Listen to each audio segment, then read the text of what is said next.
여러분 잘 쉬셨습니까?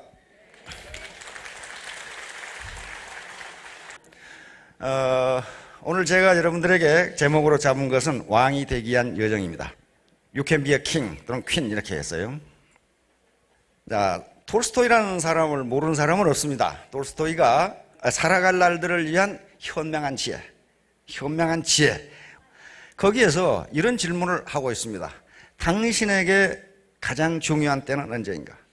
당신에게 가장 중요한 일은 무엇인가? 당신에게 가장 중요한 사람은 누구인가? 그러놓고 스스로 답하고 있습니다. 당신의 가장 중요한 때는 현재이며, 당신에게 가장 중요한 일은 지금 하고 있는 일이며, 당신에게 가장 중요한 사람은 지금 만나고 있는 사람이다. 자, 그러니까 여기 계시는 사업자분들에게 가장 중요한 시간은 현재이고, 저도 마찬가지예요. 현재이고, 가장 중요한 일은 현재 강의를 들으시는 일이고, 가장 중요한 사람은 접니다. 마찬가지로 저에게도 현재가 가장 중요하고, 현재 하고 있는 이 강의가 저에게는 가장 중요한 일이고, 가장 중요한 분들은 여러분들입니다. 이걸 현재를 충실하게 안 하면요, 우리의 인생 삶이라는 것이 현재의 합, 서메이션 또는 인티그랄이기 때문에 인생 전체가 망가진다. 우리는 과거를 사는 것이 아니고 미래를 사는 것도 아니고 현재를 살고 있거든요. 예, 이 톨스토이인데, 톨스토이의 컬러 사진 중에 유일한 사진이라고 그럽니다. 자, 그래서 인생은 현재의 서메이션, 이게 전체 합해놓은 거예요. 야, 이 기호가 나오면 벌써 머리에 쥐가 나시는 분들 있죠? 와, 이거 내가 고등학교 때 저런 거 거기 싫어가지고 내가 졸았는데, 우리 박 회장님부터 지금 그렇게 지금 생각하시는 모양인데, 이게 BT라는 건 나서부터 죽을 때까지 서메이션 해라, 합해봐라, 그 말이 현재를. 그러면 인생 전체가 된다, 그 말이거든요. 근데 서메이션하고 인티그랄하고 다른 점은, 서메이션은 디스크리트하다, 그냥 시간으로 그냥 산술적으로 합한 것하고, 인티그레이션은 이게 컨티뉴어스 하니까 적분해라, 그 말이거든요. 그렇든 저렇든 현재를 몽땅 합해 준 것이 인생 전체이기 때문에, 현재를 엉터리로 살면은 미래도 엉터리가 되고 생전반이 엉터리가 된다. 지금 그런 얘기입니다, 지금. 그러면 뭐가 가장 중요하냐? 어제 우리 이 박광길 회장님이 이 밤 12시까지 미친 듯이 외쳤던 게 생각이었거든요. 패러다임. 할 수 있다는 생각. 내가 3천만 원, 5천만 원을 벌 수 있다는 생각을 가져라. 근데 그게 그냥 선언적인 게 아니고요, 이미 학문적으로 광범위하게 실증적으로 증명이 된 내용입니다. 예를 들면 여기 지금 코끼리가 있죠. 서커스단의 코끼리, 이 큰 코끼리를요, 고개를 안 할 때는 작은 쇠사슬로 묶어둔다고 그래요. 그런데 이거 끊으면요, 이거 쉽게 끊어지는데 가만히 있대요, 그냥 묶어두면. 왜 그러냐면은, 어려서 요 놈을 묶어놨을 때 끊으려고 무척 노력을 했는데 안 끊어져. 안 끊어지니까, 아하, 쇠사슬은 끊을 수 없다, 이렇게 된 거예요. 나는 할 수 있다가 아니고 나는 할 수 없다는 생각이 각인된 거예요. 그러니까 안 하는 거예요, 이게. 왜 안 하는 거예요? 이것을 이미 학문적으로 증명이 된 겁니다. 하버드 대학의 로버트 머튼이라고 하는 사회심리학자가 이것을 자기 충족적 애언이라고 그랬어요. 자기 충족적 애언은, 나는 무엇을 할 수 있다, 나는 뭐가 되겠다, 그러면 그렇게 된다는 거예요. 그런데 이걸 이 양반이 이 이론을 정립해가지고 나중에 학자들이 과연 그런가 하는 것을 교육 현장에서 증명한 것이 피그말리온 효과입니다. 그런데 이 반대가 낙인 효과예요. 낙인 효과는, 아이고, 나 같은 게 뭐래, 200~300만 벌면 내한테 충분하지, 그게 낙인을 찍은 거예요. 스티그마 이펙트라고 그러는데요. 그리고 꼬마들한테나 다른 사람들한테도, 아이고, 반팽이 너는 해봐야 200~300만 받기도 힘들어. 그럼 그 사람은 200~300만으로 끝난다는 거예요. 아이들도 마찬가지라는 거예요. 아이들도, 어이구, 너 장군 되겠네, 어이구, 너 과학자 되겠구나, 너 우주 비행사 되겠네, 그러면 그렇게 된다는 거예요. 그것이 피그말리온 효과입니다. 마음가짐이 전부다. Attitude is everything. 자, 요 얘기를 한 사람이 누구냐 하면요, 폴 마이어라는 사람입니다. 지금 현재 세계에서 성공학 그리고 자기개발, 성공 동기부여로 가장 큰 영향력을 행사하고 있는 분이 폴 마이어라는 사람이에요. 근데 이분은 카네기라든가 또는 이 나폴레옹 힐이라든가 하는 분들과 전혀 다른 점이 없어요. 또 헨리 포드라든가 다시 말하면 지금까지 역사적으로 성공한 사람들이 강조한 내용이 똑같아요. 똑같아요. 근데 폴 마이어는 어떤 사람이냐면요, 집이 무지무지 가난해가지고 고등학교를 졸업하고, 미국은 고등학교가 의무교육이니까 졸업해야 돼요. 그렇죠? 대학을 갔는데 대학에 들어가서 3개월 만에 중퇴를 했어요. 돈이 없어. 그럼 갈 데는 어디밖에 없어요? 군대 갔어. 19살에. 군대 가가지고 군대를 마치고 돌아왔는데 집은 완전히 가람뱅이 거지고, 그래서 새빵살이를 했는데 이 월세를 못 내가지고 쫓겨났어. 쫓겨나가지고 노숙자가 됐어요. 노숙자가 됐는데 한 일주일 깡통 들고 거리에서 구걸을 하는데 앞으로 고급 승용차가 싱 하고 지나가는 거예요. 그 고급 승용차를 보고 폴 마이어는 머리에서 불이 번쩍했어요. 아니, 같은 인간으로 태어나서 어떤 놈은 고급 승용차를 타고 나는 깡통 차고 구걸을 한단 말이냐. 그래가지고 깡통을 발로 밟아서 찌그러서 거다 차버리고 나도 고급 승용차를 타겠다. 나도 반드시 성공하겠다. 그래서 고함을 질리게 됩니다. 그래가지고 나는 이게 월급쟁이 가지고는 안 되고 세일즈로 성공을 해야 되겠다. 이렇게 생각을 해서 보험회사, 미국은 보험회사가 많습니다. 그렇죠? 보험회사를 찾아가서 취직을 했어요. 취직을 했는데 학력도 엉망인데다가 또 이 사람이 또 말더듬이야. 말더듬이가 보험 세일을 어떻게 하겠어요? 그래서 3주 만에 쫓겨났어요. 말더듬이 이거 어떻게 보험 세일을 하냐 말이야. 그러나 포기하지 않았어요. 그때 폴 마이어가 인사 담당자에게 한 말은, 당신은 지금 실수하는 거예요. 세계적인 보험 세일 조항을 당신은 쫓아내고 있는 거예요. 내가 성공해서 당신에게 보여주겠어. 이렇게 이야기했어요. 그래가지고 계속 보험회사를 찾아다니는데 무려 57개 보험회사에서 거절, 말더듬이 거절, 이렇게 거절합니다. 그러다가 어느 허접한 보험회사에 들어갔는데 거기서 아주 기적을 일으켰어요. 보험 사상 유례가 없이 1년 만에 100만 불 계약을 이루어냅니다. 그리고 2년 만에 400만 불 계약을 이루어내요. 그래서 27세에 백만장자가 돼서 기네스북에 등재가 됩니다. 그게 말더듬이 거지예요. 말더듬이 거지. 이게 폴 마이어라는 사람이에요. 지금은 금융이라든가 부동산, 인쇄, 그다음에 제조업 등 무려 40여 개의 기업을 거느린 세계 최고 부자 중에 한 사람입니다. 그런데 이분이 돈을 버는 것으로 끝났다면 우리가 여기서 그런 얘기 할 필요 없어요. 돈 버는 사람 얼마나 많아요. 그런데 이 사람이 30대에 들어서 내가 왜 성공을 했는가를 연구하기 시작했어요. 왜냐하면 나같이 노숙자에게도 희망을 줘야 된다고 생각을 했어요. 나같이 가난뱅이에게도. 그래서 내가 어떻게 성공했는가 하는 걸 연구를 해서 지금까지 평생을 하고 있어요. 지금 우리나라에도 그 지점이 와 있습니다. SMI, LMI, Success Motivation International. 그러니까 성공 동기부여 연구소예요. 이게 기업이에요. 그리고 LMI, Leadership Management International. 이게 리더십 연구소예요. 연구소 기업이에요. 그러니까 우리나라도 지점이 여기 있어요. 지금 스티븐 코비라든가 스티븐 코비에 성공하는 사람들 7가지 습관 그거 있죠? 국내 여러 가지 교육기관이 있는데 그거 아마 곧 망할 거예요. 왜냐하면 스티븐 코비가 망했거든. 미국에서 파산 선고 받았어요. 스티븐 코비 그거. 그래서 기자가 물었어요. 당신은 그렇게 훌륭한 책을 쓰고 세계 모든 사람에게 좋은 영감을 줬는데 왜 당신은 망했냐? 그랬단 말이에요. 스티븐 코비가 간단하게 대답했습니다. 나는 내가 쓴 대로 살지 않았다. 그러면 누가 그걸 하겠어요? 누가?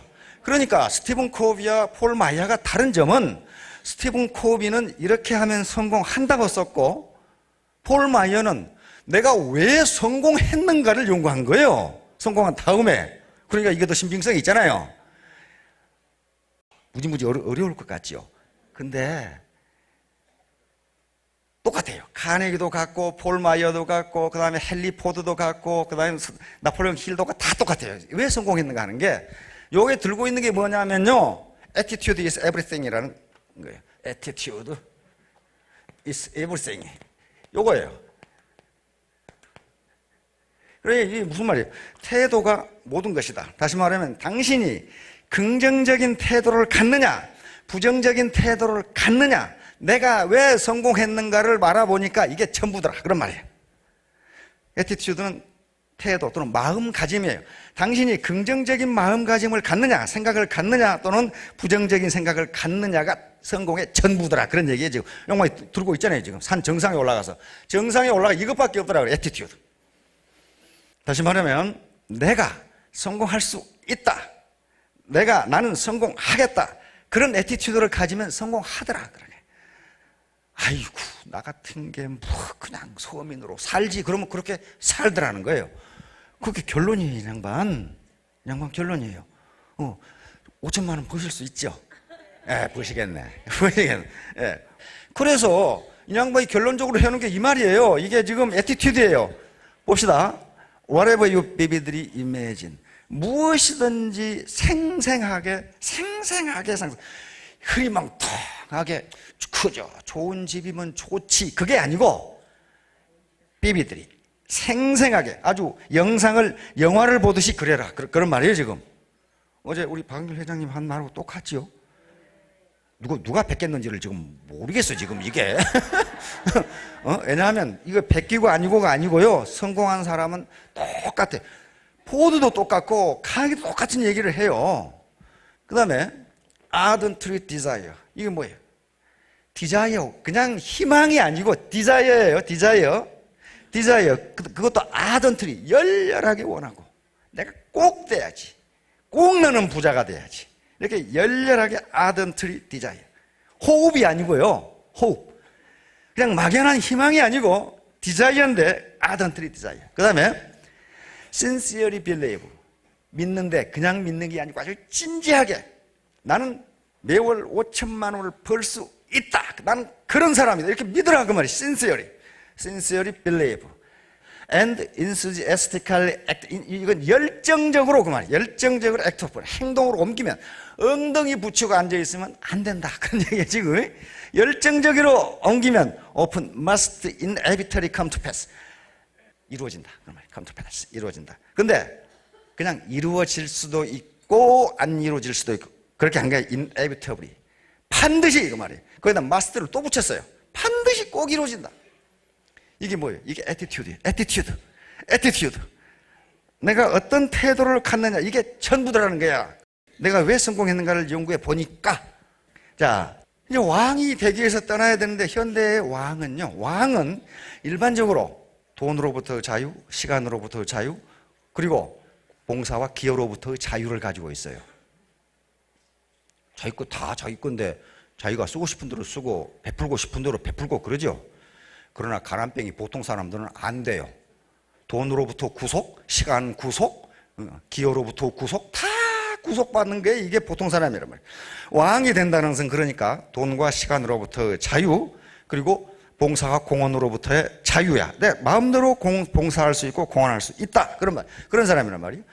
그런데 그렇게 되려면 왕이 돼야 되는데, 왕이 되는 게 쉬운 일이 아니다, 그 말이에요. 세상에 공짜가 어디 있어요? 왕은 보통 힘드는 게 아니에요. 왕이 되려면은 힘든 여정을 출발해야 되고, 왕이 되려면 일단 왕의 후계자가 돼야 되는데, 후계자 길을 한번 떠나보자, 그런 말이에요. 얼마나 험난한 길인지 한번 떠나보자. journey to be king or king이야. 자, 그러면 테세우스의 길을 따라서 가보겠습니다. 자, 우선 테세우스가 누구냐 하면은, 이건 우리 단군 신화가 있듯이 그리스의 건국 신화가 있습니다. 그러니까 그리스 로마 신화가 뒷짬뽕이 돼 가지고 이제 드디어 우리 같으면 단군 신화에 내려가는 우리 조상은 테세우스다, 이렇게 이제 우리의 첫 왕은 테세우스다, 이렇게 되는데, 이 테세우스야. 어느 나라 건국 신화나 비슷해요. 아테네, 그 당시에 이 도시국가니까 아테네 왕이 아이게우스라는 왕이 있는데, 마누라를 둘이나 얻었는데 아들을 못 낳아. 아들을 못 낳으면 어떻게 합니까? 에? 왕이 쫓겨납니까? 아들을 못 낳으니까 다음 후계자를 동생들이 노려.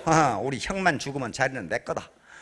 그 다음에 사촌들이, 사촌 조카들이, 우리 삼촌만 죽으면 내 거지, 이러고 전부 노리고 있으니까 어떻게 됩니까? 전부 다 호시탐탐 노리고 있고 다음에는 반드시 피 튀기는 싸움이 벌어지죠.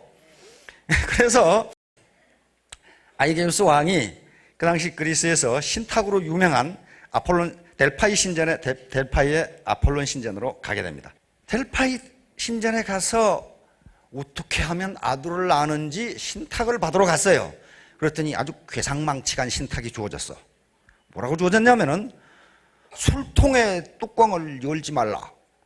뚜껑을 열면 아들을 얻으리라. 이렇게 딱 나왔단 말이에요. 이게 뭐 말인지 모르겠어. 그래서 돌아오다가 트로이전에 자기 친구한테 들려서 그 얘기를 했어요. 술통의 뚜껑을 열지 말라. 술통의 뚜껑을 열면 아들을 얻으리라. 그걸 자기 친구인 트로이전 왕 피테우스가 듣고 이건 영웅 탄생을 예고하는 것이로구나 해가지고 자기 친구인 아테네 왕 아이게우스에게 술을 잔뜩 퍼마시게 해놓고 취하니까 자기 딸 아이트라 공주를 방으로 설그머니 집어넣었어요. 그래가지고 거기서 동침이 이루어집니다. 통상 그런 설화가 그렇게 되지요. 그래놓고 아이게우스 왕이 그 이튿날 아테네로 떠나면서 아이트라에게 만일 아들을 낳으면 이 신표를 나에게 가져오면 내 아들인 줄 알고 내 후계자로 삼으리라 해가지고 가죽신 한쪽과 칼을 부러뜨려 가지고 하늘을 넣어놓고 나중에 맞춰보려고 요놈이 당신이 아들을 낳아서 장성하면 이걸 가지고 나한테 오면은 내 후계자를 삼으리라. 그렇게 된 거예요. 이게 이제 아폴론 신전입니다. 다음. 자, 그래서 이 테세우스가 장성하자 아이트라 공주가 어머니가 너희 아버지가 저 어마어마한 바위돌 밑에 이걸 숨겨놨는데 찾아가지고 아버지를 찾아가라. 너는 왕자다. 이렇게 된 거예요. 그래서 지금 화가들의 좋은 주제가 되죠. 화가는 다 이 그림을 그렸어요. 거의 대부분의 화가들이 다 그렸어요. 이게 기가 막힌 그림의 소재거든. 자, 이것을 찾아가지고 이제 누구한테 와야 됩니까? 여기 트로이전이니까 아테네하고 많이 떨어졌어요. 아테네로 자기 부왕한테 가서 내가 당신의 아들입니다. 내가 왕자입니다. 하는 걸 보여야 될 거 아니야. 이제 왕이 되는 길을 떠나는 거예요. 그렇죠? 후계자가 되는 길을 떠나는데 그게 순탄치가 않다. 그런 말이에요. 별로 방해꾼과 강도가 수없이 나타나다. 그 말이에요. 자, 맨 처음에 만난 놈이 페리페데스라는 강도인데 이 자식은 포세이돈의 아들인데 팔 힘이 세가지고 지나가는 나그네를 쇠 곤봉으로 쳐서 죽인 다음 재물을 강탈하는 강도입니다. 그런데 마침 테세우스가 지나가는데 역시 테세우스도 쇠곤봉으로 쳐서 때려 죽이고 보물을 강탈하려고 하는 순간 테세우스가 죽으면 또 스토리가 안 되죠. 테세우스가 신화니까 두 가지가 있는데 하나는 돌로 쳐서 죽였다는 스토리가 있고 또 하나는 몽둥이로 쳐서 죽였다는 스토리가 있는데 화가들은 죄다 몽둥이로 쳐서 죽이는 걸 그랬습니다. 이게 테세우스고 이게 페리페테스입니다. 요 몽둥이는요, 요놈이 가지고 있는 쇠 몽둥이를 뺏은 거예요. 뺏어서 쳐 죽인 거예요. 그러니까 요건 뭘 의미하느냐 하면은 악행을 저지르면 저도 똑같은 방법으로 죽는다. 그런 말이에요. 여러분 주변에도, 애터미 주변에도요, 페리페테스 같은 놈이 지금 어슬렁거리면서 배회하고 있어요. 이놈의 새끼들을 어떻게 정신 못 차리고 곤봉으로 머리를 쳐가지고 뺏어먹을 거 하고, 그런 놈은 말로 해서 듣지 않으니까 곤봉으로 쳐야 된다. 그런 말이에요, 지금. 곤봉으로 쳐야 된다. 자, 그래서 여기서 이제 1단계를 넘어갑니다. 근데 여기서 끝난 것이 아니고 또 다음 강도를 또 만나요. 시니스라는 놈을 만나. 시니스라는 놈은요, 팔 힘이 또 무지무지 센 놈인데, 이놈도 포세이돈 아들인가 그런데, 팔 힘이 세니까 소나무를 휘어가지고 지나가는 나그네한테 잠깐 도와달라 그래가지고 나그네가 잡아 놔버려. 그래가지고 하늘로 퉁겨 가서 죽게 만들거나, 소나무 가지 2개를 잡아가지고 나그네 팔다리를 묶어가지고 놔버려가지고 찢어 죽이거나 그런 놈이에요, 이게. 자, 그런데 똑같은 방법으로 테세우스는 이놈도 처치합니다. 다음 그림을 한번 보여주세요. 이 방법이에요. 이거 고대 그림입니다. 지금부터 한 2500년 전의 그림입니다. 요놈이 테세우스를 그런 방법으로 죽이려고 하니까 테세우스가 나뭇가지를 잡아가지고 묶어서 찢어 죽이는 장면이에요. 우리 사업자 주변, 애터미 주변에도 이런 시니스가 어슬렁거리고 돌아다닐 수가 있어요. 이쪽 다리를 떼서 이쪽에 묻힌 놈이라든가 뭐 그런 거 있죠. 그래가지고 이 자식 내 말 안 들으면 퉁겨, 그래가지고 퉁겨서 내보낸다든가 이게 시니스예요. 이게 신화나 어떤 스토리는요, 현상을 묘사한 거거든요. 이런 놈들이 있다는 거예요, 세상에는. 그래가지고 똑같은 방법으로 시니스를 처치하고 또 가는데, 이제 더 악당을 만납니다. 스키로온이라는 악당을 만나요.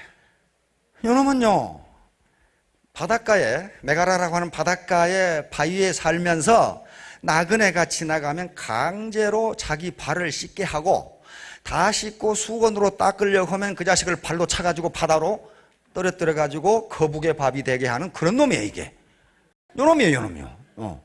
스키론이라고 하는 놈인데, 역시 테세우스를 만나서 똑같이 그렇게 하려다가 테세우스가 죽으면 스토리가 전개가 안 되니까 테세우스가 반격을 가해 가지고 요 자식을 바위로 떨어뜨려서 죽이는 장면이에요. 지금 여기 거북이 있잖아요. 거북의 밥이 되게 만드는 장면입니다. 마찬가지로 여러분 사업자 주변에도 인생을 살다 보면 스키론 같은 놈이 많아요. 절망의 구렁텅이로 빠뜨리게 하는 사람들이 많아요. 카드 빌려서 안 갚는 놈, 뭐 그런 놈이 있죠. 빚 지고 도망가는 놈, 뭐 이게요. 배팅 쳐가지고 빚지게 만드는 놈, 전부 다 절망의 구렁텅이로 빠뜨리는 놈들이에요. 이게 요건 어떻게 됩니까? 똑같은 방법으로 당한다, 그런 얘기예요. 테세우스 같은 강자를 만나면은 당한다. 자, 스키론을 처치하고 가다가 또 만난 게 프로크루스테스를 만납니다.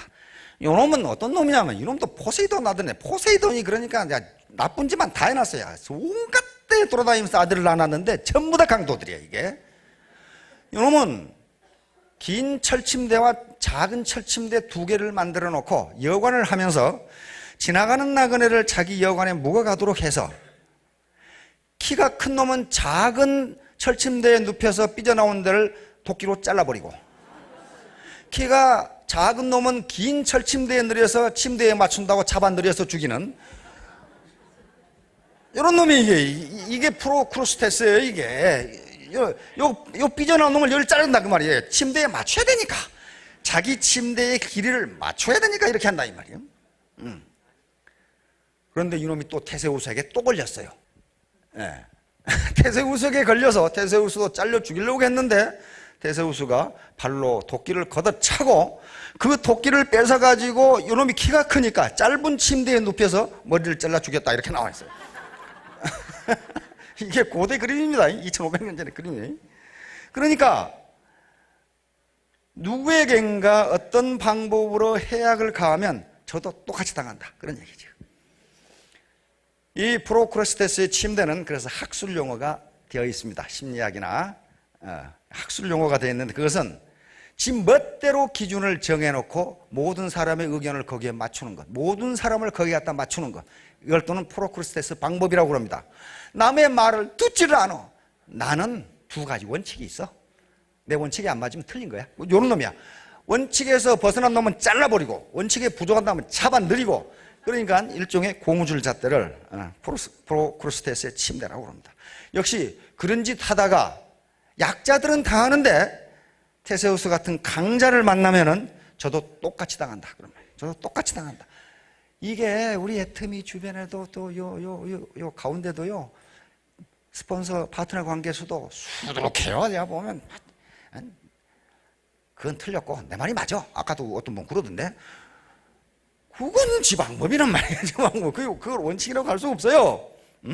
그래서 자, 이런 사람들은 소위 우리말에 이연령 비연령이란 말이 있죠. 귀에 걸면 귀걸이, 코에 걸면 코걸이, 이런 인간들이에요.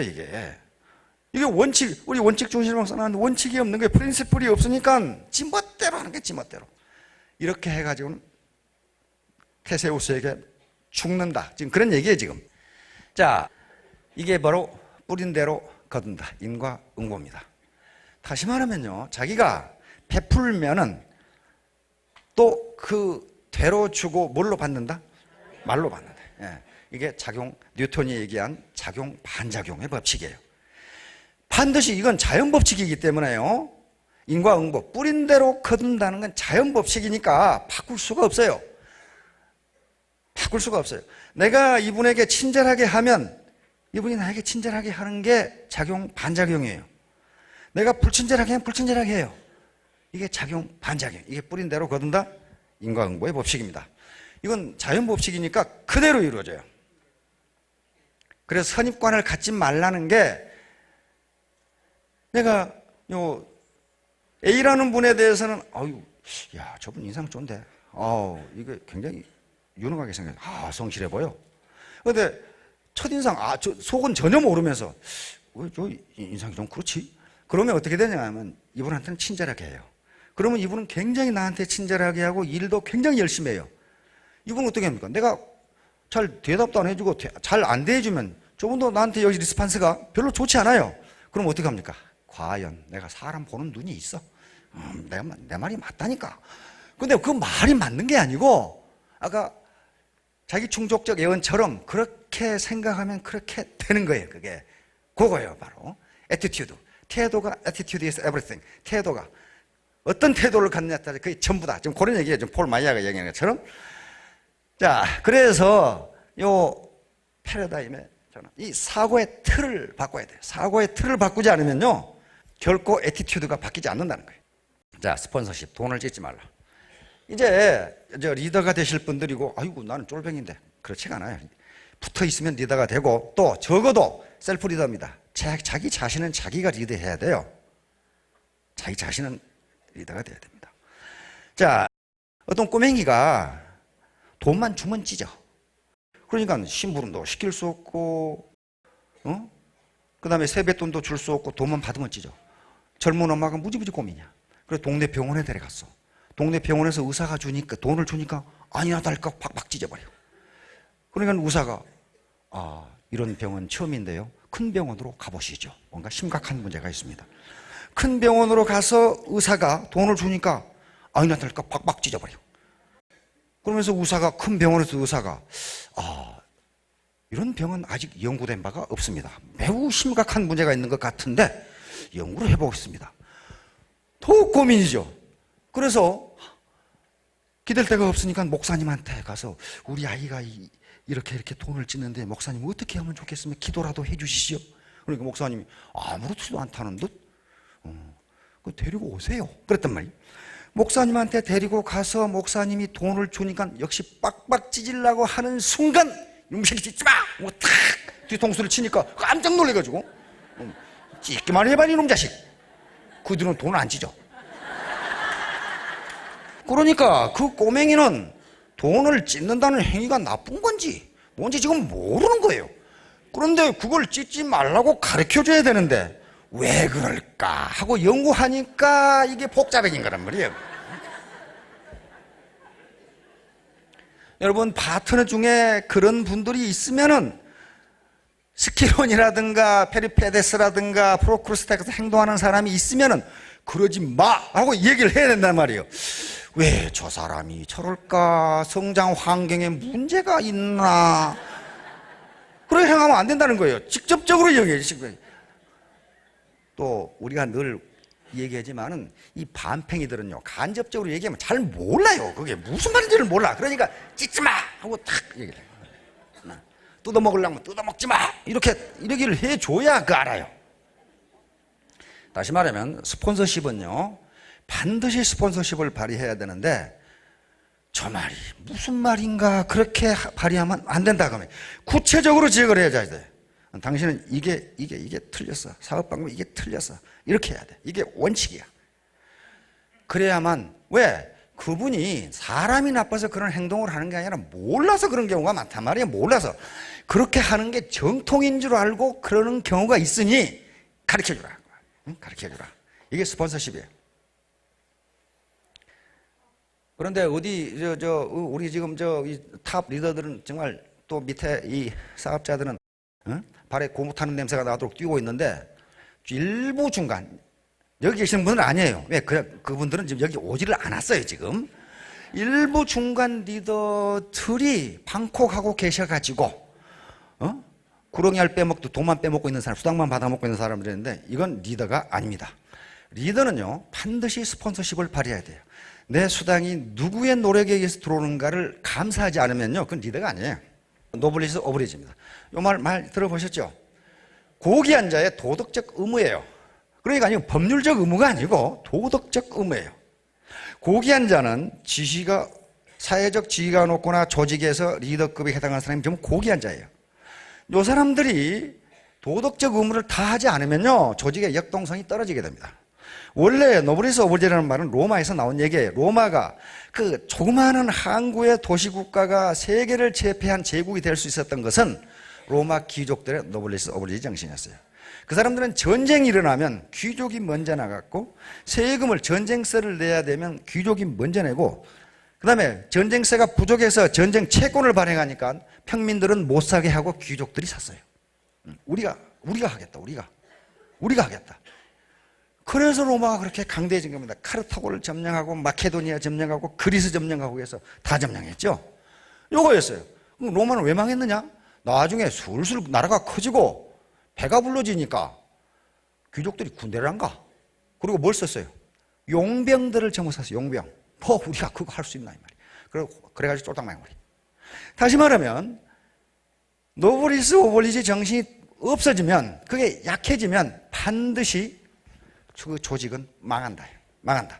자, 따라서 이 도덕성, 그리고 노블리스 오브리지는 도덕의 문제이고 양심의 문제이지 법률적 문제가 아닙니다. 그런데 도덕과 양심은요, 법률보다 상위 개념입니다. 그래서 리더의 리더다움은 노블리스 오브리지 정신, 즉 아랫사람의 신음을 들을 수 있는 것, 아랫사람의 애로를 알 수 있는, 알고 배려해주는 그것이 리더다움이지 우게 군림하는 것이 리더가 아닙니다. 그래서 아무것도 안 하고 가만히 앉아서 이 꽃감 빼먹듯 수당만 챙기는 사람은요, 돈을 찢는 사람들이에요. 왜요? 얼마 후에 그 돈이 안 들어와요. 이 조직이 망해버리면 안 들어올 거 아니에요. 돈을 찢는 사람들이. 이런 사람들에게는 상위 리더들이 돈을 찢지 마! 그러고 고함을 질러줘야 돼요. 자, 다 안다는 멍청이들이 있어요. 이게요, 본사에 있다 보면 뭐 이런 분들이 많지는 않은데 가끔 나타나요. 아주 목에 힘을 있는 대로 주고, 잘못하면 부러져요. 목이 이렇게 주고, 앞에 총각 사원들이 쑥 있으면 그거 보지도 않아요. 여기 높은 사람이 누구야? 이렇게 도는 사람이 있어요. 그러면 총각 사원들이 버쩍 걸어가지고 또 서비스업이니까 친절하게 해야 되니까 안 내요. 그러면 묻지도 않았는데 의자에 앉자마자 자기가 얼마나 훌륭한 사람인지를 계속 설명을 해요. 내가 어느 나라 대통령과 절친한 사이고 그 나라의 장관들을 꽉 잡고 있고, 그 다음에 또 그뿐만 아니라 우리나라 대통령과도 절친한 사이고 장관들, 국회의원들을 많이 안다. 뭐 그렇게 묻지도 않는 얘기를 계속해요. 그러면 그 의도가 뭡니까? 어디 총판권을 달라든가 자기를 리더로 영입하라든가, 안 그러면 뒤탈이 있을 때 봐줄 테니까 돈을 내라든가, 뭐 이런 얼간이들이에요 이게 이제. 그러면 그분들은 어떻게 해야 됩니까? 아주 정중하게 모셔야 되겠죠. 아이고 그러십니까?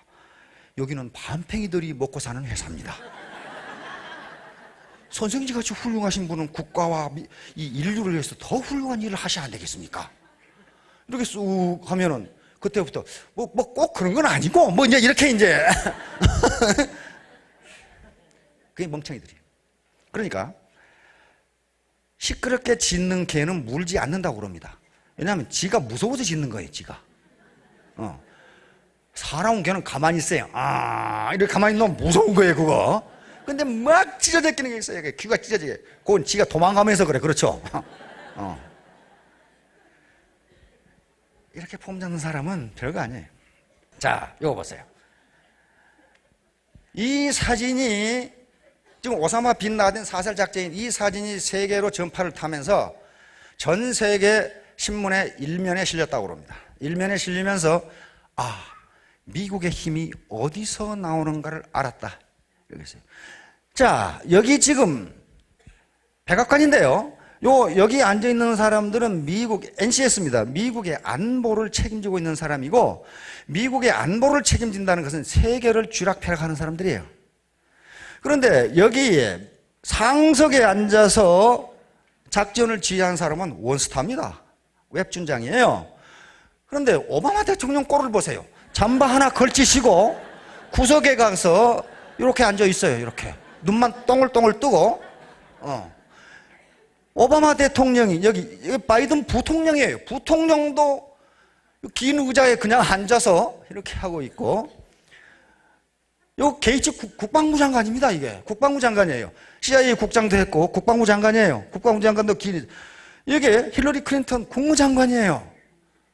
기라상가 아주 전 세계를 움직이는 사람들인데, 그 다음에 뒤에 의자도 없이 서 있는, 요게 미국 군서열 1번인 합참의장입니다.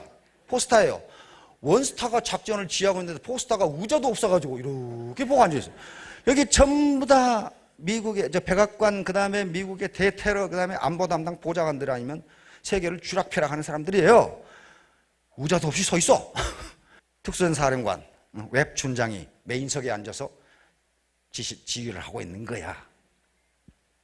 자, 여기서 미국의 힘이 나옵니다. 이 사진이 나가고 오바마 대통령의 위상이 떨어졌을까요? 치솟아 올라갔어요. 아, 오바마의 리더십. 가장 일을 효과적으로 처리할 수 있는 사람을 그 자리에 앉힌다. 미국의 백인들, 화이트들이 환호성을 올렸어요. 뭐라고 했느냐? 우리는 지금까지 무의식적으로 흑인이 테러를 하고 우리를 괴롭힌다고 생각했는데 흑인이 우리를 지켜주고 있다. 이렇게 얘기했어요. 구석에 앉아서 지금 보고 있잖아요. 최종적으로 명령은 오바마 대통령의 거는 사살하라. 사살해버려. 작전 결심도 오바마가 하고 지휘는 누가 합니까? 그 작전을 가장 잘하는 사령관이 해야 될 거 아니에요. 자, 애터미는 지금 빈곤 퇴치 작전, 빈곤 사살 작전을 하고 있는데, 그러면 좌석 배치가 어떻게 돼야 되겠냐? 그런 말이야. 이렇게 돼야 돼.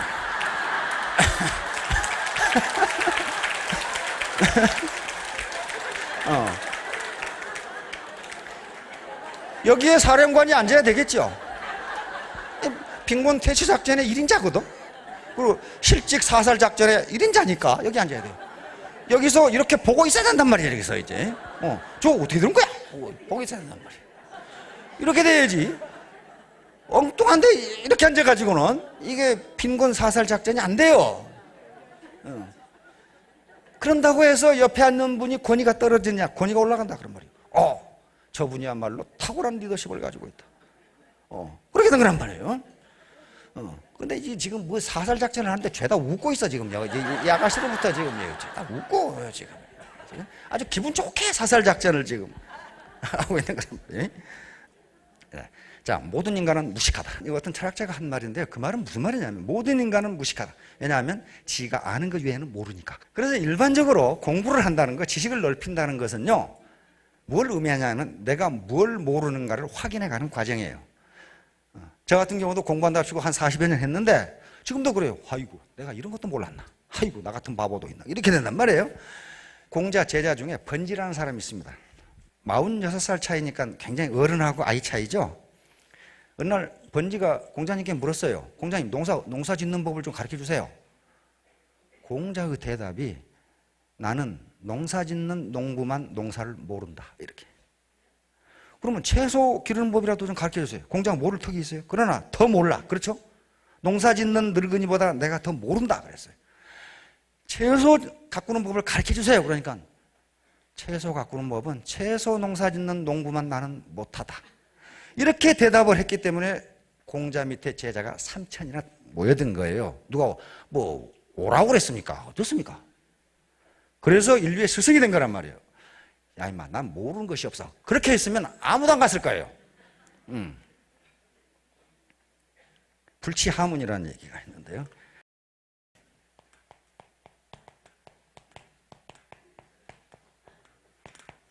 공자님이 어느 날 말을 타고 이 마부가 길을 가는데 길 가운데 꼬맹이가 앉아서 놀고 있어요.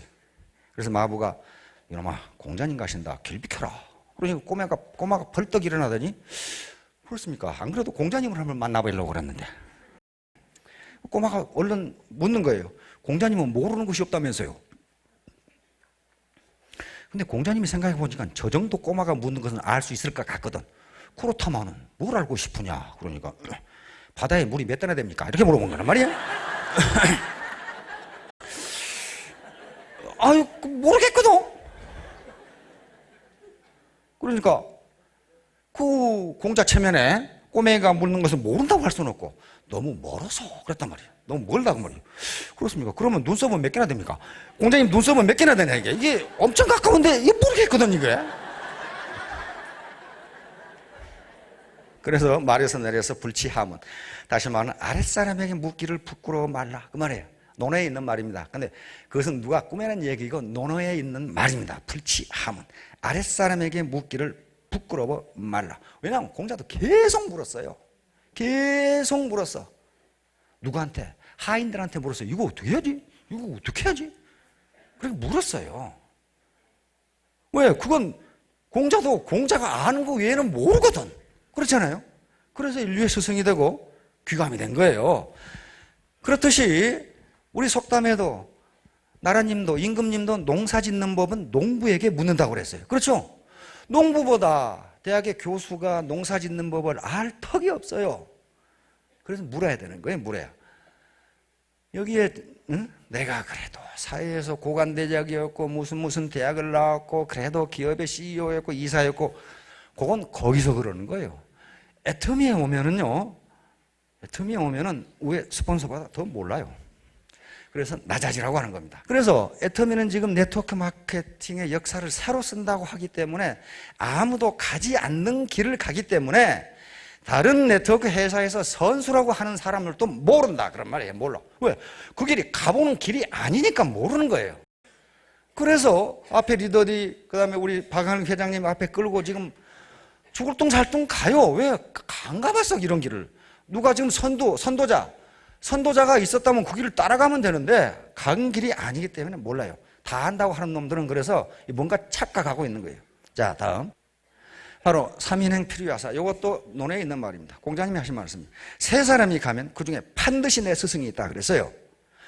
내 스승이 있을 수도 있고 없을 수도 있고 그 말이 아니에요. 반드시 있다. 필요하사라고 그랬다면 내 스승이 반드시 있다.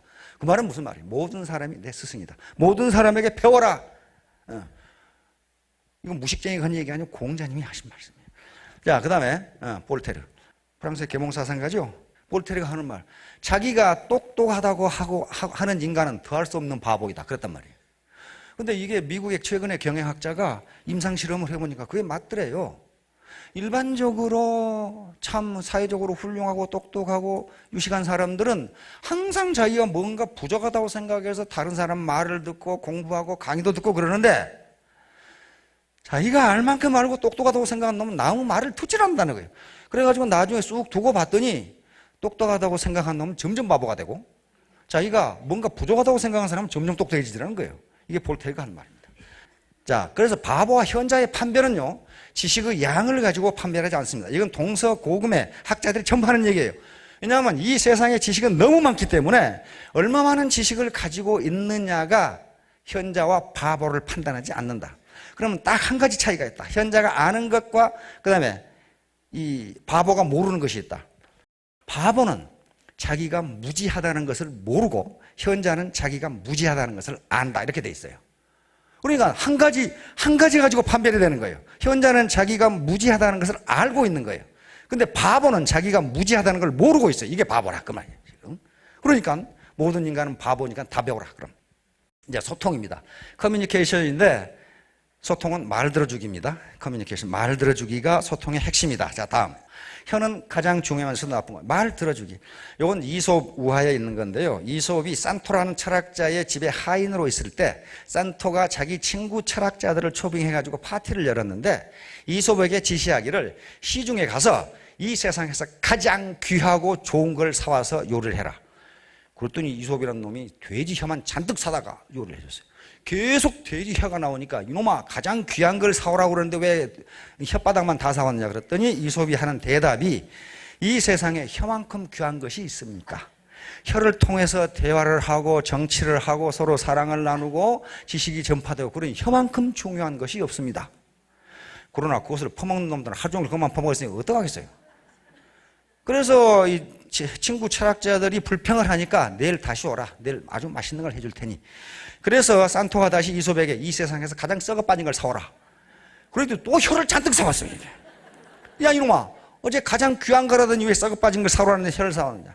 혀만큼 나쁜 것은 없습니다. 모든 분쟁과 갈등, 싸움이 요놈의 혀에서 나옵니다. 이게 가장 썩어 빠진 게 혀입니다. 요 얘기가 이소부가에 있어요. 다시 말하면 우리가 이 말 한마디로 천냥빚을 갚을 수도 있고, 말 한마디 때문에 상대방에게 상처를 주고 원수가 될 수도 있다, 그런 말이에요. 그러니 말 조심하라. 말 조심하라. 다시 말하면 상대방에게 배려를 하는 말을 해야지 상처를 주는 말을 해서는 안 된다. 지금 그런 얘기예요. 자, 다시. 어느 도시에 정신병원이 여러 개가 있었는데 정말 모든 환자들이 몰리는 정신병원이었어요. 그리고 거기만 가면 정신병 환자, 정신병이라는 게 미친놈 그거 아닙니다. 뭐 스트레스라든가 뭐 우울증 그런 게 다 그런 관련이죠. 그런데 거기만 갔다 오면 환자들이 기분이 매우 좋아가지고 희덕거려. 다른 의사들이 저 의사의 비법을 비밀리 알아내야 되는데 아무도 몰라. 뭐 때문에 그렇게 치료를 잘하는지. 근데 그 간호사만 알고 있어. 어느 날 이 의사가 치료를 다 끝내고 간호사 이제 보청기 가져오세요. 다시 말하면 이 의사님이 귀가 멀어가지고 앞에 환자가 뭐라고 떠드는지 전혀 대꾸를 안 하고 계속 듣고 있는 거야. 그러니까 이 환자가 자기 속에 있는 말을 죄다 퍼부니까 속이 시원한 거지. 이 의사가 한마디도 안 하고 계속 듣고 앉았거든. 그러니까 그냥 나오면서 전부 후 하면 시원하다 하면서 웃고 나오는 거야. 다시 말하면 남은 말을 들어준 것만으로도 그 사람의 병이 치유된다는 거예요. 영천에 가면 제가 그런 경험을 했어요. 영천에 병원이 하나 있는데 와, 환자가 얼마나 많은지. 아침 새벽같이 가면 진료가 오후 4시에요. 개인병원인데 그래? 왜 그러냐, 새벽같이 갔는데. 하도 사람이 많이 오니까 순서를 정하는데, 순서를 어떻게 하냐면 긴 보험카드 있죠. 보험카드 넣는 통을 만들어서 위에서 넣으면은 밑에서부터 순서가 되는 거예요. 근데 그 동네 할머니들이 밤잠을 안 자고 새벽에 가서 넣어놔. 그러니까 나는 아침에 밥 먹고 갔는데 오후 4시야. 그런 병원이 있어요. 근데 왜 그러는가? 그 의사 선생님이 거기 시골에요. 찾아오는 분들이 전부 농사짓다 꼴병 든 사람들이에요. 어른들이에요. 아픈 데가 어딥니까? 이렇게 묻지 말고 안 아픈 데가 어딥니까? 이렇게 물어보면 아주 적잖은 사람들이. 그거 낫지도 않아요. 낫지도 않아.